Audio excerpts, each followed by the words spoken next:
আমার প্রিয় West Bengal state ইউনিভার্সিটির বিএ সিক্স সেমিস্টারের ছাত্রছাত্রীরা যাদের পলিটিক্যাল সায়েন্স GE2 অর্থাৎ গভর্নেন্স ইস্যুস অ্যান্ড চ্যালেঞ্জেস আছে, তাদের জন্য আমার এই ভিডিও। তোমরা জানো যে আমার সাজেশন থেকে প্রতি বছরই হুবহু কমন আসে, তাই তোমরা এখন থেকে যদি আমার সাজেশন ফলো করো, আশা রাখি তোমরা সমস্ত প্রশ্নের কমন পাবে এবং তোমাদের পরীক্ষা ভালো হবে। দেখে নাও, তোমাদের প্রথমে 2 নম্বরের 5টা লিখতে হয়। তাতে আছে 1, বিশ্বায়নের সংজ্ঞা দাও। B, স্থিতিশীল উন্নয়ন কাকে বলে। C, এজেন্ডা 21 কাকে বলে। D, তথ্যের অধিকার বা তথ্য জানার অধিকার বলতে কী বোঝো। E, পরিবেশ সংক্রান্ত বিষয়ে কাজ করে দুটি বেসরকারি সংস্থার নাম উল্লেখ করো।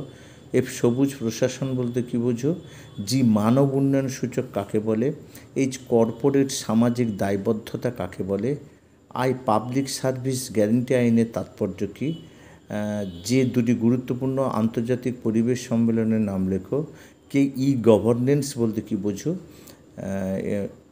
এগুলো হচ্ছে ভারত সরকারের দুটি গভর্নেন্স উদ্যোগের দৃষ্টান্ত দাও।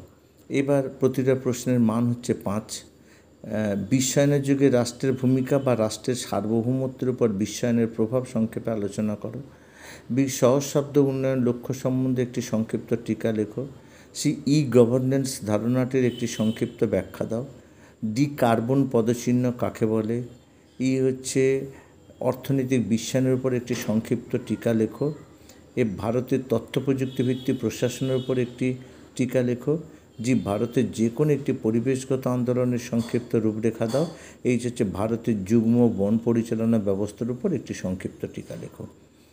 এবার দেখো, 3টে মডেল থেকে একটা করে প্রশ্ন করতে হয়। আমি হয়তো একটু 4টে করে দিয়ে দিয়েছি, এর মধ্যে স্টার চিহ্ন দেওয়া আছে, যেগুলো স্টার আছে সেগুলো একটু ভালো করে করবে। মডেল 1, বিশ্বায়নের যুগে রাষ্ট্র ও নাগরিক সমাজের সম্পর্ক নিয়ে একটি টিকা লেখো। বি, শাসন প্রণালী মূলত নব্য উদারবাদী আদর্শের উপর নির্ভরশীল কিনা আলোচনা করো। সে, বিশ্বায়ন তৃতীয় বিশ্বের দেশগুলির অর্থনৈতিক উন্নয়ন সাধিত করবে। তুমি কি এই উক্তিটির সঙ্গে সহমত? নিজের উত্তরের সপক্ষে যুক্তি দাও।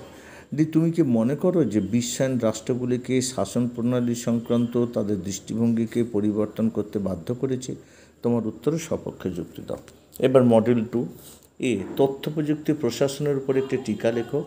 বি, গ্লোবাল কমন্স কাকে বলে, আমরা কি এটিকে রাষ্ট্রের নিয়ন্ত্রণ পরিধির বাইরে রাখতে পারি। সি, সবুজ প্রশাসনের তাৎপর্য আলোচনা করো। ডি, উন্নয়নমূলক চাহিদা এবং পরিবেশগত চাহিদার মধ্যে কি ভারসাম্য অর্জন করা সম্ভব, ব্যাখ্যা করো। ই, আবহাওয়া পরিবর্তনের ক্ষেত্রে UNEP এবং IPCCর ভূমিকার মূল্যায়ন করো। এবার মডেল 3, এর নাগরিক সনদ কী হয়, ভারতীয় নাগরিক সনদের চ্যালেঞ্জ ও সম্ভাবনা নিয়ে আলোচনা করো। বি, কর্পোরেট সামাজিক দায়বদ্ধতার প্রকার ও উদ্দেশ্য আলোচনা করো। সে, তথ্য জানার অধিকার আইন কি, গণতন্ত্রের উপযোগিতা আলোচনা করো। ডি, তথ্যের অধিকার আইন 2005-এর মূল বৈশিষ্ট্যগুলো আলোচনা করো। ই, তুমি কি মনে করো যে ই গভর্নেন্স উদ্যোগ ভারতে শাসন প্রণালীকে দক্ষতা ও স্বচ্ছতা এনেছে? তোমার উত্তরের সপক্ষে যুক্তি দাও। যদি ভিডিওটি তোমাদের ভালো লেগে থাকে, অবশ্যই বন্ধুদের শেয়ার করে তাদেরও জানতে সাহায্য করবে। আর তোমরা যারা আমার চ্যানেলে নতুন, চ্যানেলটিকে অবশ্যই সাবস্ক্রাইব করে পাশে থাকা বেল আইকনটিকে বাজিয়ে সমস্ত নোটিফিকেশান অন করে রেখে দাও, যাতে এই ধরনের যে কোনো সাজেশন, যে কোনো নোটস, যে কোনো ভিডিও তোমাদের কাছে প্রথম পৌঁছে যায়। আজ এই পর্যন্ত, আবার দেখা হবে পরবর্তী কোনো ভিডিওতে।